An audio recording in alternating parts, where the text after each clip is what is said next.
साथीहरु हैन आजको भ्लगमा तपाईलाई स्वागत छ। आजको भ्लगमा एकदमै रमाइलो हुनेवाला छ। आजको भ्लग चाहिँ स्पेशल उग्रतारा माता दरबार रानीको उग्रतारा मन्दिर देखाउन गइरहेको छु। अहिले चाहिँ हामी यो रातो ग्रह रिसोर्ट मिलेको पूर्व प्रधानमन्त्री शेरबहादुर देउवाको पत्नी आरजु राणाको नाममा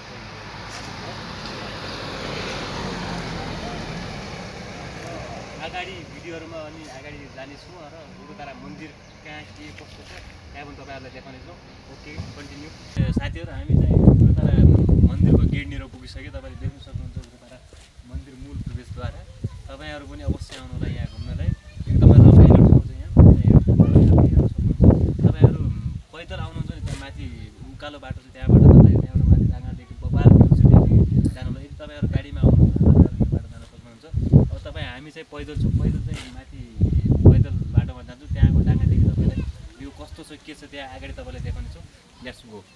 तपाईले देख्नु सक्नुहुन्छ गाइस हैन त्यहाँदेखि अब यो यता जाने रोड चाहिँ गाडी जाने रोड भइहाल्यो। अनि यहाँदेखि देख्नुहुन्छ तपाईले यहाँदेखि माथि आउने रोड भइहाल्यो। यहाँदेखि पैदल जानलाई एकदम बबाल यहाँदेखि ठाउँ हेर्न चाहनुहुन्छ भने चाहिँ यो पैदल यात्रा आउनु होला तपाईहरु। यहाँदेखि माथि अलिकति उकालो हुन्छ, लगभग 100-150 मिटर जति अलि उकालो छ। यो उकालो कर्दै अगाडि जाँदै मजा डाँडाहरू छन्। डाँडामा बबाल हावा छ जो सिरिरी उग्रतारा माताले दिएको अर्ग्यानिक हावा छ हैन। तपाईहरु पैदल आउनु होला। सक्दो गाडीमा आए पनि गाडी यतै राखेर तपाईहरु पैदल जानु होला यो बाटो। अनि त्यहाँ डाँगादेखि तपाईको भ्यू तपाईले म अहिले नै देखाउने छु। यति कस्तो बबाल भ्यू देखाउँछु त्यो म माथि डाँडामा गएर देखाउने।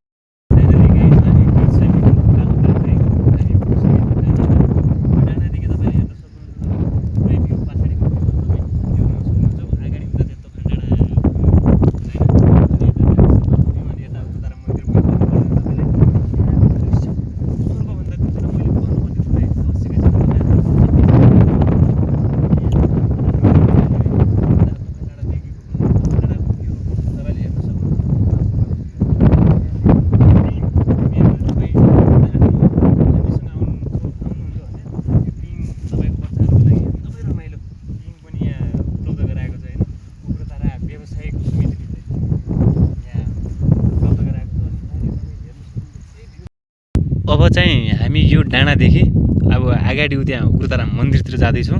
अब तपाईले देख्न सक्नुहुन्छ यहाँदेखि बाटो हैन यो डाँडादेखि एकदम उग्रतारा माताले दिइरहेको अर्ग्यानिक हावा यहाँ चाहिँ हैन दिइरहेको हावा चाहिँ लिँदै अब हामी चाहिँ अगाडि बढ्यो उग्रतारा मन्दिरतिर। अब अगाडि उग्रतारा मन्दिरको बारेमा हैन त्यहाँ लाग्ने मेला अनि कुन महिनामा मेला लाग्छ के हो कस्तो हुन्छ अनि सबै कुराहरू त्यहाँ अगाडि देखाउने छौँ। फाइनली गाइस अब हामी मन्दिरमा पुगिसकेका छु। तपाईहरु देख्न सक्नुहुन्छ यहाँका मूर्तिहरू। यो मन्दिरमा प्रवेश गर्दाखेरि लगाइएको यो मूर्तिहरू देख्न सक्नुहुन्छ तपाईहरुले।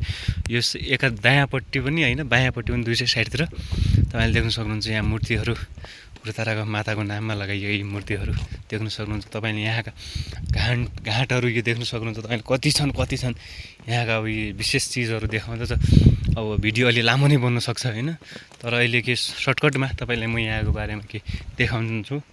अब हेर्दै जाउँ अगाडि गएर। हामी उग्रतारा मन्दिरमा पुगिसकेका छौँ। तपाईहरु देख्न सक्नुहुन्छ यहाँको भ्यूहरू। क्यामेराम्यान एकचोटि पुरै देखाइदिनु भ्यूहरू।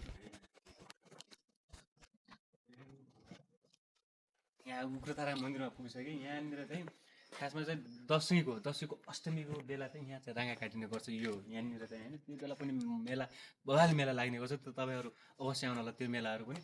अनि माथि चाहिँ देख्न सक्नुहुन्छ माथिको मन्दिर चाहिँ मक्सिर पूर्णिमाको बेला चाहिँ यहाँ चाहिँ उग्रतारा दैजात भन्ने गरिन्छ त्यसलाई। खासमा त्यो मेला लाग्ने गर्छ। तपाईहरु अवश्य आउनु होला। तर खासमा चाहिँ यहाँ घुम्न आउन चाहनुहुन्छ भने तपाई असार साउन भदौ यो 3 महिना बर्खाको महिनामा चाहिँ हरियाली बबाल हुन्छ।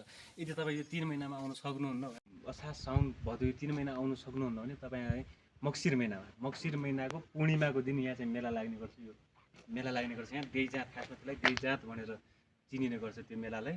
त्यो बेला चाहिँ तपाईहरु अवश्य आउने। त्यो बेला यस्तो मेला हुन्छ यहाँको चाहिँ। अब मैले भन्नुपर्ने छैन। तपाईहरुले भिडियोहरु सोशल मिडियामाहरु त्यो बेला चाहिँ देखिसक्नु भएको होला हैन। त्यो बेला अब तपाईहरुलाई म माथि मन्दिरमा गएर माथि मन्दिरमा के छ कस्तो मूर्तिहरू छन् के कस्तो छ माथि मन्दिरमा देखाउने छु। आउनुहोस्। क्यामेरा बन्द। यो उग्रताराको मेन मन्दिर चाहिँ यही हो।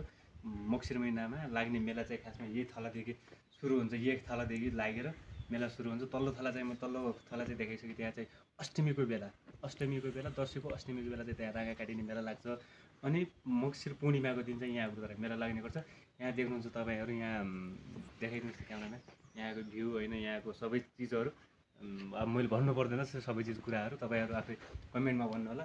अनि त्यसपछि यहाँको पछाडिको भ्यू देखाउँछु तपाईँहरू। अब यहाँको चाहिँ यो सबैभन्दा ठुलो घाट, सबैभन्दा ठुलो घाट देख्न सक्नुहुन्छ तपाईँहरू। घाट चाहिँ भइहाल्यो। अनि तपाईँहरू आउनुहोस् अगाडि, यो चाहिँ कालिका धाम। यहाँ चाहिँ बोका सुगा बलि चढाइने गर्छ। यहाँ चाहिँ कसैले केही मन्नत माग्नु छ, मन्नत पुरा भयो भने त्यसपछि चाहिँ यहाँ बोकाको बलि चढ्ने गर्छ। यहाँ सबै बोकाको पूजा गरिने गर्छ। यहाँ तपाईँहरू यहाँको घाट पोखरा भटगाउँ डडेलधुरा सेवा सम्पूर्ण विक्रम 2079 सालमा यो चाहिँ घाट चाहिँ यहाँ चढाएको रहेछ। यो घाट चाहिँ पनि तपाईँ देख्न सक्नुहुन्छ कति ठुलो छ। यसको साउन्ड हेर्नुहोस् तपाईँहरू। अनि त्यसपछि यहाँ पनि देखाइदिनुहोस् क्यामेराम्यान। यहाँ पनि पुरै हेर्नुहोस् तपाईँहरू, यहाँ जहाँ जहाँ घुम्नु चाहनुहुन्छ यहाँ पुरै हनुमानको मूर्ति होइन, सबै मूर्तिहरू देख्न सक्नुहुन्छ। यहाँ पुरै घाटहरू होइन। त्यसपछि यहाँको भ्यू हेर्नुहोस् तपाईँहरू, तल जङ्गल, यहाँ तल जङ्गल हेर्नुहोस्, कस्तो रमाइलो छ यहाँको ठाउँ। मैले सबै कुराहरू मैले भन्नु पर्दैन, तपाईँहरू कमेन्टमा आफै भन्नु होला के छ कस्तो छ भनेर। अनि त्यसपछि यहाँ चाहिँ यहाँदेखि यो भइहाल्यो होइन, यहाँदेखि अगाडि पनि अनि घुम्नलाई रमाइलो ठाउँ छ अगाडि पनि। त तपाईँहरू यदि उग्रतारा मन्दिरमा आइहाल्यो भने त्यहाँ पछाडिको ठाउँ चाहिँ नछोड्नु होला। त्यहाँ पनि एकदम रमाइलो ठाउँ छ। पार्किङ छ अगाडि, अलि टाढा छ, त्यहाँ चाहिँ हामी जानु भ्याउँदैन होला। त्यहाँ अगाडि बस्ने त्यहाँ बस्ने घुम्नलाई एकदम रमाइलो पार्किङहरू पनि बनाएको छ। त्यहाँ तपाईँहरू हेर्नु होला। हस् त, धन्यवाद। अब यहाँको बारेमा सबै कुराहरू मैले भन्नु पर्दैन। तपाईँहरूलाई के कस्तो लाग्यो भिडियोहरू चाहिँ, मेरो ब्लग कस्तो लाग्यो, तपाईँहरू लाइक कमेन्ट सब्सक्राइब गर्दै अनि फलो गर्दै मलाई भिडियो कस्तो भने ब्लग कस्तो छ तपाईँहरू कमेन्ट गरेर अवश्य दिनु होला। भिडियो छ हामीहरू, तपाईँहरू साथ सपोर्ट नछोड्नु होला, मेरो साथ सपोर्ट दिनु होला। अर्को ब्लगमा हामी चाहिँ अर्को अब अर्ग्यानिक ठाउँको अर्ग्यानिक नयाँ भिडियो ल्याउँदै